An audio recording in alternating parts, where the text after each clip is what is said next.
Todo esto mientras hay una ministra, esta señora que se dedica a regir la banda de ladrones, según dice el Financial Times, que son los funcionarios de la agencia tributaria, es decir, María Jesús Montero, Marisú para los amigos, que se descolgó hace unas horas diciendo que no hay presunción de inocencia para los hombres en España.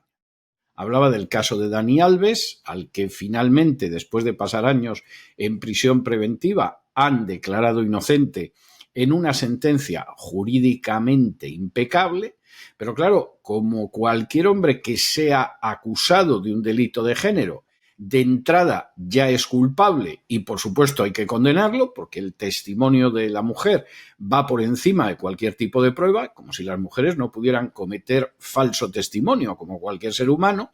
Bueno, pues aquí lo han absuelto, insistimos, la sentencia jurídicamente es impecable. A este no le devuelven los años que ha pasado en prisión, pero la sentencia es impecable y claro, con una sentencia así, pues resulta que evidentemente el tinglado feminista se tambalea porque se mantiene sobre la base, por un lado, de las subvenciones y por otro, sobre la base del terror. Y claro, el terror es menos si se respeta la presunción de inocencia, que es algo elemental y no solamente en una democracia, en cualquier sistema jurídico del tipo que sea, que se precie de no ser una tribu de bárbaros. La presunción de inocencia es elemental, nadie es culpable hasta que se demuestre lo contrario. Todo el mundo es inocente hasta que se demuestre lo contrario.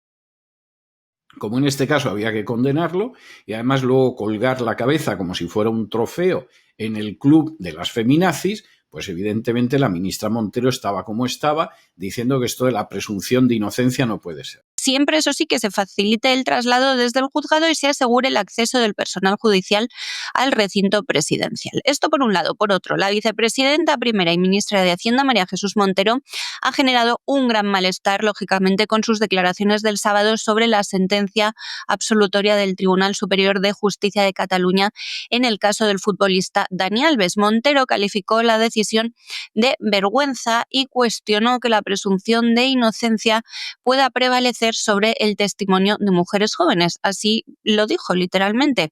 La literalidad de la frase fue: qué vergüenza que todavía se diga que la presunción de inocencia está por delante del testimonio de mujeres jóvenes. No sabemos por qué de las jóvenes. Si ella acusa a alguien de haberla violado, no nos lo tenemos que creer, debe ser.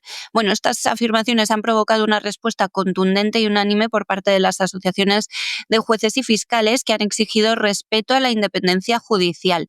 En un comunicado han recordado que las sentencias se dictan tras un análisis riguroso de las pruebas y conforme a la ley, y han advertido de que los representantes públicos deben evitar comentarios que puedan minar la confianza en el sistema judicial por parte de los ciudadanos. Así que, bueno, en principio María Jesús Montero, que dice ahora que ella no dijo lo que le dicen, sino que son tergiversaciones del PP, pero así está la cosa con los jueces.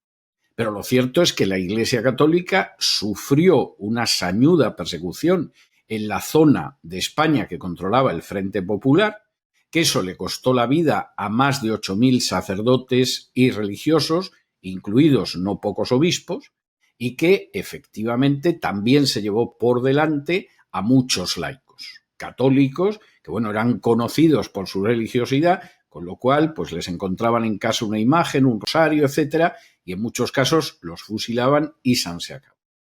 Franco es, primero, quien salva a la Iglesia Católica del exterminio sin ningún género de dudas al ganar la guerra, pero segundo, es el que convierte a la Iglesia Católica en la gran vencedora de la guerra civil.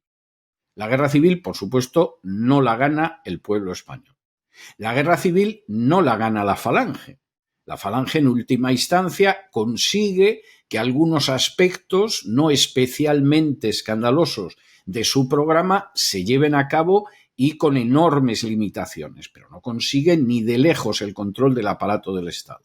Como mucho, como decía y se temía José Antonio Primo de Rivera, las camisas azules sirvieron de coreografía al régimen de la reacción. Ahí José Antonio no se equivocó, en otras cosas andaba muy despistado, pero eso lo vio venir y efectivamente vino. Tampoco la guerra la ganó la monarquía. La monarquía al final la volvió a restaurar Franco, 40 años después. Quien gana la guerra civil realmente y recibe el control de la legislación civil, el control de la legislación penal, el control de la educación, el control de todo es la Iglesia Católica. Con un coste enorme, no cabe duda, pero mucho mayor fue el coste de los españoles de ambos bandos, los vencidos y los vencedores. Y mientras Franco duró, pues la Iglesia Católica estuvo encantada, si era un pilar del régimen. Los obispos hacen lo de siempre, se acuestan con el poder, que es lo que llevan haciendo, pero milenio y medio como mínimo. Y todos están contentos. Bueno, ¿y no reciben nada a cambio? ¡Hombre, que van a recibir a cambio! Claro que sí. Primero, porque estas decisiones se toman entre el Papa y el gobierno español. Ahí los obispos agachan la cabeza, obedecen y se acabó. A lo mejor alguno por ahí aislado, ha tenido la dignidad de decir, hombre, esto no se puede hacer, pero en general ellos obedecen.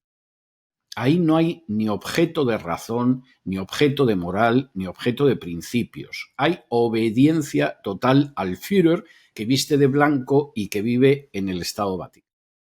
Y por supuesto se obedece sin rechistar, porque desde 1871 es infalible. Antes no lo fue nunca, pero en 1871, en el Concilio Vaticano I, se decidió que además era infalible. Y esto, por supuesto, no se hace gratis. Está por verse una sola ramera a lo largo de la historia que se haya dedicado a esa obligación y a esa tarea sin cobrar por ello. ¿Y qué van a cobrar aquí los obispos? Van a seguir cobrando mucho. Zapatero más que les duplicó la parte del impuesto sobre la renta que recibe la Iglesia Católica todos los años. Este lunes, varias decenas de personas se manifestaron frente a la sede de la Conferencia Episcopal Española, en Madrid. Lo hacían para protestar contra el reciente acuerdo entre la Iglesia y el gobierno de Pedro Sánchez sobre el futuro del Valle de los Caídos, ahora renombrado como Valle de Cuelgamuros. Envueltos en banderas de España, coreando consignas, con pancartas que decían cosas como obispos cobardes, los manifestantes expresaban su rechazo a lo que consideran que es una cesión, más bien una traición de la Iglesia Católica ante los planes del Ejecutivo con la Ley de Memoria Democrática. Algunas pancartas también mostraban imágenes del cardenal arzobispo de Madrid, José Cobo, de la presidenta de la Comunidad de Madrid, Isabel Díaz Ayuso, junto al mensaje: estos dos son los culpables de lo que le pase al Valle de los Caídos.